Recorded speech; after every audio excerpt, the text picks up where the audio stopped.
Okay guys, mag-live ko kadali karon on sa man natagilid man akong live. Pasensyahan na ninyo guys ha, ilisan ako na ako ang pa-maintain. So ayan, mag-upload ko karon nya. Ayon, karong adlaw ni April 16, last karon guys, last draw. Ang balik sa draw guys is Domingo pa.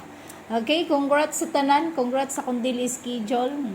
Sa L2 digit 01, sa 6 digit nga mga nagbase og sa 72.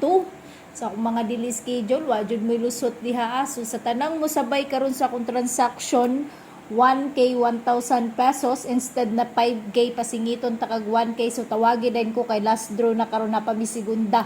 Kagahapon nagmadaugon mi sa 686 patal. Pagka 9 PM ni segunda na pud mong tanan dili schedule sa mong transaction sa 2 PM kagahapon patal kayo. Kaya salamat kayo sa mga nisalig, salamat sa mga nihatag og barato. Kamong mga dili schedule na ko so nagsagunso naman jud mo no. L2 digit masurtres na guys, so kabalo naman mo, so wala mo obligasyon ana nga mohatag mo barato. Morinyo rata guys, ug gusto pa mo ganahan pa mo sa kung segunda karon, so mohatag kog isa ka pa-maintain karon guys. Kuhaan ninyo ang 203 og 320 og close na guys, slide na ninyo 213. So karon guys is adlaw nga Miyerkules, so natay 4 digit karon. Ihatag na to ning 4 digit karon is 13 and 79. 13 and 79 4 digit ha, 4 digit. Testingi og gitry na ninyo guys. Salamat kayo sa tanang mga nisalig ug nagpabilin kay Sheila Reyes guys. I love you so much kay sa inyong tanan.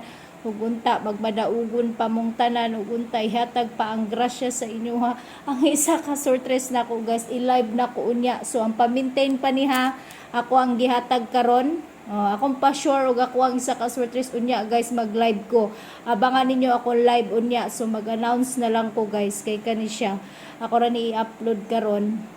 Gi-upload na rin ako. So mo na siya, ako ang bagong pa-maintain para makuha ninyo ha. 13 79 79 13. Kagahapon kuha jud tanang pa-sure nako 8 laban sa 5 ug 2. Di ba? Kagabi 501 ang last 3 guys. Tapos 072 ang gihatag pa-maintain 727. Pusa jud ang 7227. Good luck guys. God bless sa tuang tanan. Mag-live ko niya guys. Abangan ninyo guys.